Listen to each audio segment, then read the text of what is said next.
Өзім осы Түркістан облысының тумасымын. Осы Төле би ауданында 1 мамыр деген ауылда дүниеге келгем. Бокс секциясына 8 жасымда Астана қаласында барған болатын. Отбасым сол жаққа көшу барысында. Сөйтіп сол жақтан ересектерге дейін жастар құрамасына еніп, жасөспірімдер жастар құрамасына еніп, Астана құрамасының атынан бокстасып, 3 дүркін Азия чемпионы, әлем чемпионатының күміс жүлдегері, Қазақстанның бірнеше дүркін чемпионы атанып үлгердік ол кезде. Өзіміздің туған елге оралып, осы ересектер боксын осы жақтан қайттан бастап, осы жақта бокстасып жатқан жайымыз бар. Қазіргі уақытта Азия және Азия ойындарының қола жүлдегерімін.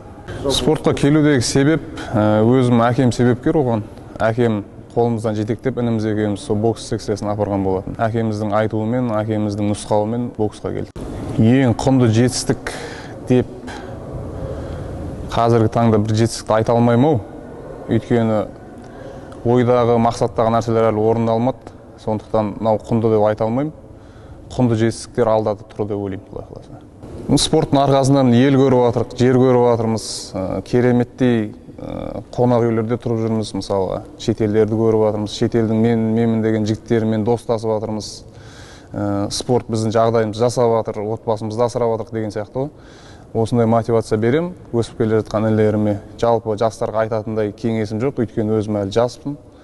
Сондықтан осындай мотивациялар бере аламын. Өсіп келе жатқан бауырларыма, қарындастарыма мынау қазіргі таңда дүрбелең алып, өршіп келе жатқан теріс діни ағымдарына ілінбеулеріне, ондай нәрселерге қатты қызықпауға, және де мынау алкогольді, зиянды заттарға жоламауға кеңес беремін. Одан аулақ болып, салауатты өмір салтын ұстанып, осындай кәсіби спорт түрлерімен айналысып, еліміздің туын биікте көтеруге шақырамын.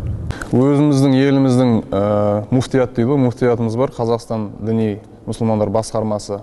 Сол кісілердің елімізге жіберген имамдары бар әр мешіттерде, медреселері бар қазір, сол муфтиятпен қарастырылған.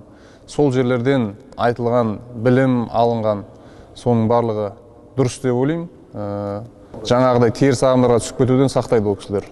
Сол телефонды доғарып, осындай секцияларға беріп балдарыңызды, сол секцияларға барса, ондай тәуелділіктен арылып, олар денелерін шынықтырып, бойларын тазартып, болашақта үлкен азамат болуына септігін тигізеді деп ойлаймын. Өзім жанкүйерлеріме Құдай қаласа әлі талай қуантамын деген ойдамын.